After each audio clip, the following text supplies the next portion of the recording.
Hey there! Welcome to Skill Mix training session. A video series in which I invite you to do some training with me. We are going to solve puzzles, 3 puzzles each video, and it is to develop various skills you need to make good decisions at chess. Usually we all solve puzzles, but solving puzzles together is much more fun. Trying to find the solution by yourself is the right way to train. Just looking at the solution won't give you so much benefits. Of course, you're going to learn, but trying to get it from within, from yourself, will give you the feeling of accomplishment and also will help you improving your decision-making skills. Without further ado, let's jump right into the first position. This is black to play, and as you can see, things are a little bit sharp. Our queen is attacked, and we have certain problems along the diagonal. And that's all that I'm going to say. I'm not giving you any hints. So this is black to play. I highly encourage you to stop the video and to find the solution by yourself. Well, the most logical move in this position, for those of you who are not well trained, is to play queen e6. You start thinking about defending your king, and you don't want to tolerate the discovery check that is coming. But actually, that's a very bad approach. We should start analyzing by the principle of looking for forced moves. Looking for checks, looking for captures, and looking for threats. And here, well, the first we should analyze right away is to give some checks, if we are able to do that. And here we are able to play queen h2. I'm sure you already seen it. After king takes h2, bishop g3, the bishop is defended by the pawn, and we're ready to answer king g1 by rook takes f1, checkmate. And well, the discovery check didn't come on time. So instead, queen takes g3 is forced, h takes g3, and again is forced to capture on g3. And well, we're winning, but only after playing rook takes g6.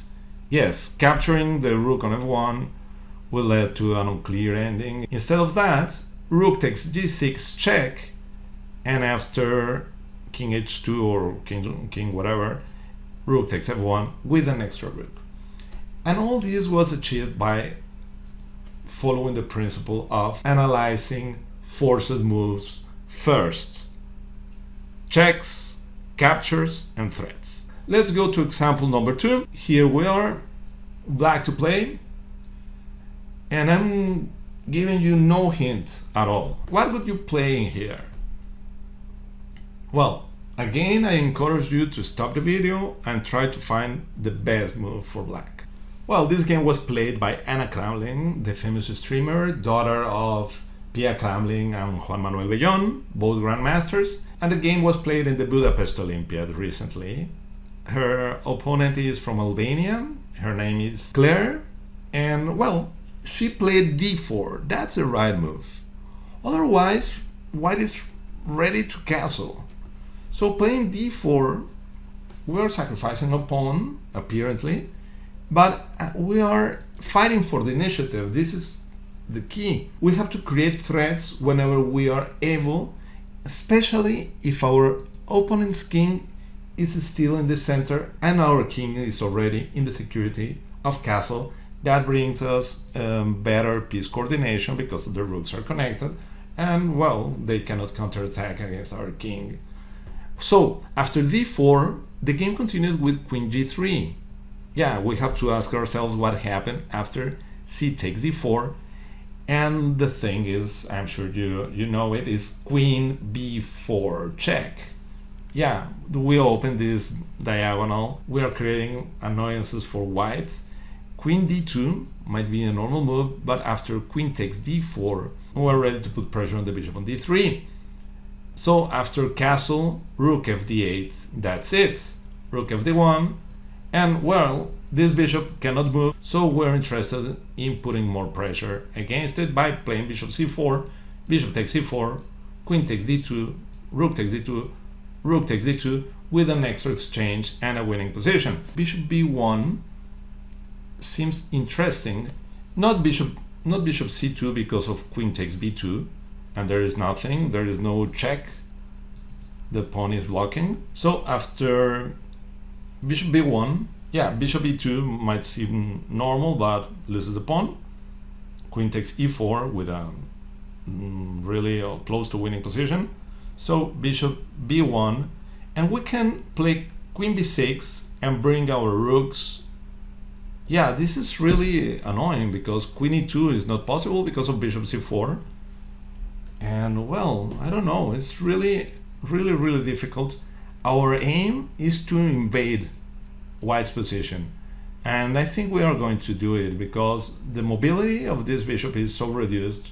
So one possible continuation is queen e3, queen takes e3, f takes e3, rook d2, rook f2, defending the second rank, but after rook a d8, well, we can see that white is completely lost. Yeah, this bishop is not playing, the rook is not playing, and there is no chance because bishop c2 as a way to bring the pieces is simply answered by rook takes f2, king takes f2, and rook d2, winning a piece. Well, so as you can see, c takes d4, queen b4, and queen d2 is not a good move. King f1 is similar, and we can continue with queen takes b2, attacking the rook and attacking the pawn and attacking the a2 pawn. So white's position is collapsing. Yeah, that's the idea of d4, opening lines against the king. So that's the reason why Claire played queen g3.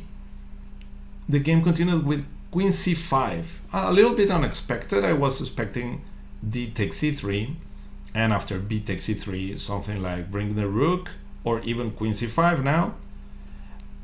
But okay, queen c5 is good enough to keep the advantage.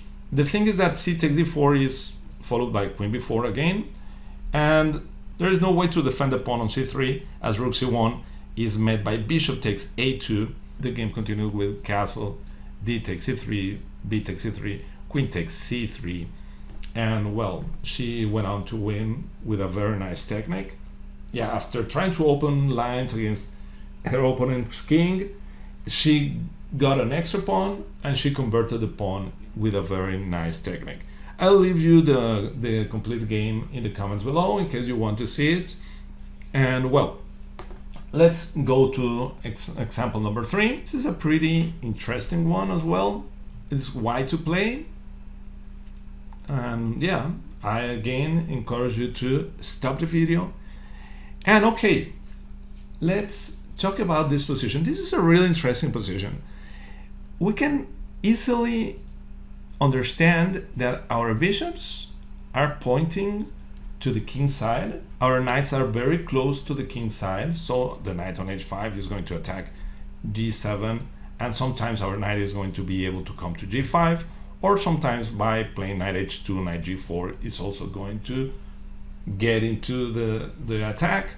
So our queen is also really close from coming to h5 especially, or sometimes even by going to d6, d2 and h6. This one seems a little bit more strange, but those are ways to get to the king side. So how to take advantage of that? What did you find? I'm sure you found the best move. Well, the game continued. Bishop takes h6. Yeah, a stunning move played by Marta Garcia in the Chess Olympiad against Shuyo Kester from Hungary. Marta Garcia is a very strong international master from Spain, and well, bishop takes h6 made me think about Nimzowitsch. He used to speak about evolutionary attacks and revolutionary attacks. The evolutionary attack here would be bishop f4, queen d2, and then bishop takes h6 would be the threats. But by doing it this way, black will have more defensive chances or counterattacking chances. Instead, playing bishop takes h6 right away takes advantage of the fact that g takes h6, queen d2, and there is no way to defend the pawn on h6. The thing is that king g7 is met by knight h5, and well, the king is forced to go back, and queen takes h6 delivers checkmate. And that's the idea. But the game ended in a very nice way. So I want to show it to you, and we are even going to find a fourth puzzle. So after knight g6, yeah, the Hungarian prefer not to capture the bishop, and that sounds really sensible, putting some pressure on e5, clearing the path for the bishop after rook e8. Sometimes the bishop will be able to reach f8, trying to defend the king. So, but the things are too slow. Queen d2, a very nice move again. G takes h6 is answered with queen takes h6, and the knights are again going to destroy the whole thing. So queen d2 was answered by rook e8, knight h5, putting pressure on g7. Bishop takes h3, pure desperation. But okay, she's clearing the path and putting pressure again. Who knows? Bishop takes g7. And after bishop g8, the game continued with queen h6, a very nice move. Bishop takes h5. And here the game continued with knight g5.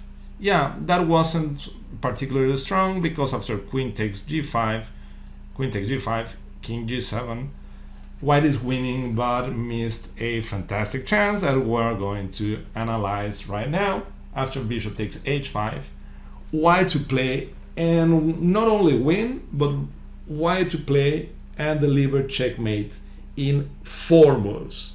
Can you find it? I really encourage you to stop the video and try to find it. Well, I guess you already found it. The move is bishop h8, a beautiful concept. We're about to play queen g7, and well, in the case of knight takes h8, checkmating 1 with bishop h7, checkmate. Instead, how to defend g7? There is no way to defend g7, only queen f6, and that's why I told you mate in 4, not mate in 2. After queen f6, e takes f6, we're threatening again queen g7, rook takes e1, check, rook takes e1, and now we're delivering checkmate on the next move. After knight takes h8, queen g7 can be, or bishop h7, a beautiful mating pattern, don't you think? It would have been a beautiful finishing blow, but it didn't happen, and well, white went on to win anyways. Okay, I hope you enjoyed this skill mix training session. It's a way to immediately start thinking about chess, and you feed your intuition and you develop your skills, imagination, calculation, your board vision, and I hope it will help you improving your decision-making process. And well, thank you for your attention and see you next time. Goodbye.